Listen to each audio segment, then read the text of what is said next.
So what is up, guys? Nick here, helping you to master your technology. iPhone 17 Pro. This is my 4 months later review, and I want to talk about, is this a smart buy right now, or is it overpriced at this point? Because I've owned it since launch day, and it's kind of been that phone where it's like not everybody wants it, but some people think it's the right balance, because you got the cheaper iPhone 17 and the more premium 17 Pro Max, which everyone seems to love and also seems to trade in a lot, as you might have heard lately. It's the most highest trade-in value phone and the one that's traded the most, 17 Pro Max. But the iPhone 17 Pro, is it smart? Well, we're going to talk about a few areas, starting with the number one thing. It's a smartphone if you cannot stand having telephoto, because you could go with base 17, but you're missing that telephoto zoom. So does zoom actually matter to you? Because before they were kind of making the zoom like less on the base Pros versus the Max, but here I've enjoyed that it says 40x. So it kind of feels like one of those rare phones where you can get the smaller version and it's exactly the same. Now, if you look at the Samsung side of things, they tend to do definitely some cuts to the base S25, and then the S25 Ultra gets the best zoom. So this one's kind of like exactly like the Max. So if you do like the telephoto camera, the base iPhone will definitely feel like the worst pick of the two. Otherwise, if you don't care about that, you could just get a base 17 and have two cameras and be just fine. Now, for performance, this phone is actually, to me, I think overpriced for most people. Reason why is because you can get this phone and get essentially the same real world day-to-day experience in performance. Unless you use your phone as a main computing device, you do actually play games on here and play them for extended sessions where you want to continue to go into new matches, new stages, and continue to play and play for an extended period, as if you were playing a handheld portable gaming machine. Then this won't get that warm comparatively to the other phone, and it will just be a better time altogether for the iPhone 17 Pro. It's so strange because you'll be using this for extended period and you kind of expect it to get warm, but it just doesn't.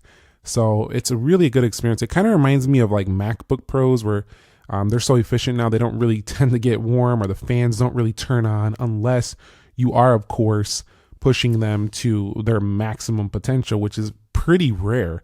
So for people who are those type of users, this is definitely a smart buy. But other than that, if you're just buying the phone and you're using your day-to-day applications, you're reading articles, you are, sending off messages, you are doing FaceTime, you are doing your emails, your regular smartphone tasks, this is definitely overpriced. 4 months later, I feel that way, if those are the tasks you do. Now, is this a smart buy or overpriced when it comes to the camera in general? Again, we talked about the telephoto, but I think generally the base 17 gives you exactly what you need for regular use. So I do think it's overpriced unless, again, you're actually using pro formats. So like the raw formats, the lossless formats. If you're actually using them, which I feel like it's a handful of people. I don't feel like it's a lot of people actually using them. I actually think people just get the pro because it says I got the latest phone, I got the newest, I got the top dog. I feel like more people get it for that reason than they do for the actual formats that are available in here. And as a matter of fact, I've tried multiple times to make iPhone my main camera, and it's just not better than a pure mirrorless or full frame camera. So for me, it still doesn't replace it, even though it can potentially do similar quality video. I just like the manual controls of a real camera. But you can see right here, if you are into the 4K 120, you are into these type of things right here, like JPEG XL lossless, lossy, Apple ProRes, this stuff, if you're actually using this, propping this up in some pro level formats or doing interviews or your broadcast filming, whatever you're doing, like if you're on that level, the Pro is definitely worth it. If you're not even on that level, you're just trying to make your YouTube videos look amazing and you don't want to buy a camera, which you don't have to, this is going to be a great pick because you can do all that and you can get those higher storage tiers on the Pro as well. So that's how I feel about the camera 4 months after ownership with this one. Now, battery life is definitely smart for the long-term heavy user because the actual battery life on this beautiful silver iPhone 17 Pro is actually longer than that of the base 17. It's kind of the same as like a 16 Pro Max before. So this is definitely a really strong battery backup for a phone of this size. The 17 is still an all-day phone, but this one is an all-day and then some, whereas the 17 Pro Max is an all-day and about a half to 2 days of battery, depending on, I'm basing that on like regular use. I'm not basing that on like the top heaviest users who are on GPS, no plugged into their charger. You know, the users who are doing 4K video for hours on end or playing a game like Destiny or something of that caliber for several hours. Of course, you're not getting those numbers I'm speaking. I'm talking about a regular daily iPhone user who's using everything, but just here and there sparingly, not all day long heavily. So this is definitely a phone you go to school, you go to work, you're ending the day with a substantial amount of battery, even more than the 17. We're looking at a couple more hours for sure. So the 17 Pro, good for the long-term users, but it's a waste if you aren't like, you got chargers on you pretty regularly and you're just buying it because you think the battery is way better than the base. I wouldn't go that far, but it's definitely good for the long-term user because the bigger capacity within the iPhone 17 Pro is going to help that extend and stay stronger as time goes on and we get more updates. The actual larger cell in there should hold on a bit longer for more updates down the line. So it's a really good long-term pick of the iPhone 17 Pro right here. Now for the Pro features, we do have a smart, we have a nice 120 hertz right here.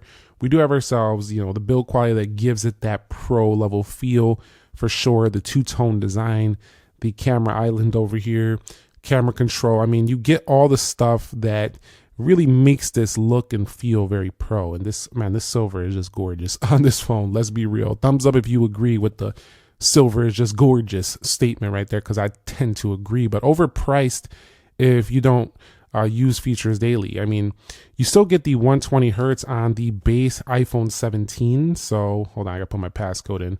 You do get the base 120 hertz on even the base models and the seam thin bezels right here, but you don't get that feel, that smooth two-tone aluminum. This just feels smoother. It feels like the newer phone, if you will. This feels like a upgraded 16. This feels like the newer iPhone. So that if you like that new feel, if you know what I'm talking about, this is the one for you. Now, when it comes to size and ergonomics, we are going to say that this is a smart pick. If you balance the most power, you want the most power with the best feel in the hand. This thing feels like an absolute beast in the pocket. This is a powerhouse in the pocket. It truly is. It feels like you're holding a little chunk of a MacBook Pro in performance in your pocket, but it's a mobile version. You know, it's a mobile iOS. So definitely, that's what I think about it with the speed, the performance, the feel of it. It's just like you're holding a mini boss computer in your hand. Right here, 12 gigabytes of RAM, an A19 Pro clocked at 4.26 gigahertz. This is incredible type performance on here. And you do have yourself iOS 26.3. Now, some Android phones, like I mentioned in my previous I was wrong about the Max video, they do tend to have a little bit faster launch speed than certain things, snappier animations, but Apple's still going for that visually pleasing, smooth look. And they really want you to feel like you have the most polished feel on the world. And they're doing a really good job. I think Liquid Glass definitely looks very polished. It's very consistent across the entire UI. And so generally, you do feel like you're getting what you pay for with the iPhone 17 Pro. Now, size and ergonomics wise, you know, this thing has been great as well. I mean, it just feels like something that almost disappears in your pocket, even though it's a little bit weightier. When I use this phone, I really do feel like I'm missing, where's my phone? The Max weighs it down, but not this one so much. So if you love the Max and you don't want that, there you go. Now, with the software stability, we do get better experience now with the iOS 26.3. They've been working on it. It wasn't the best when it first launched. I did see some weird app crashes and weird bugs here and there, but it has been getting better. And with the higher RAM, with the chip upgrades, I do think we do have an iPhone here that is primed to feel amazing, even when we get to about 3 to 4 years down the line. So iOS definitely looking pretty good. They're also working on their Apple Intelligence features, and I think they're going to get a lot better. Siri is going to get better. this year as well. And generally, I'm looking to say that this phone right here will probably be a really nice used pick in a couple of years, just like the iPhone 15 Pro series is right now. So I like that. Also, I do think that because this was a new change in design, this won't feel that dated in maybe even 3 to 4 years. So this is a really good pick if you're tending to keep it the long haul. Now, for those of you who care a lot about resale value, this is going to be a better pick than the base 17 and maybe less of a gamble than the 17 Pro Max, because you're going to pay less, but you're still going to retain higher resale value than this one, while not paying as much and still getting good resale value versus the 17 Pro Max. So you pay more for the 17 Pro Max, but you're going to lose a little bit more because you're paying more. So the Max is the king of this, but the Pro is right behind it and also has very good resale value as well. So it's actually a smart buy if you want to use it for like a year or whatever, trade it in, get a massive amount back, provided you keep in good condition. So if you are you the type of person who wants to roll this phone into the next phone by trading it in, you do want to make sure you keep it in good condition, because if you do damage the device, you lose a significant amount of value on it. So do keep it protected if you plan to trade it, but I do think this is a smart buy if you are planning to trade it. You're not planning to keep this for a long haul, because if you go with the base, they tend to lose their value a little bit quicker because they're a little bit more mainstream than the Pro one right here. So definitely a good pick for that.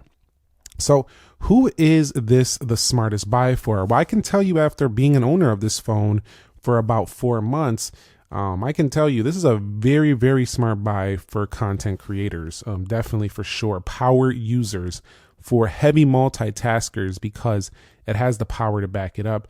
And it's a status statement for those people who like to say, look, I got the latest iPhone. They like to put it in their pocket where the camera sticks out just enough so you can see it, or they like to hold it purposely like this so, oh, look, everyone could see your two-tone design. You know who you are. I'm not going to go there, go too far down that line of discussion, but you know what I'm talking about. People buy these just purely to say, I got the latest phone, so don't play with me. You know that's true.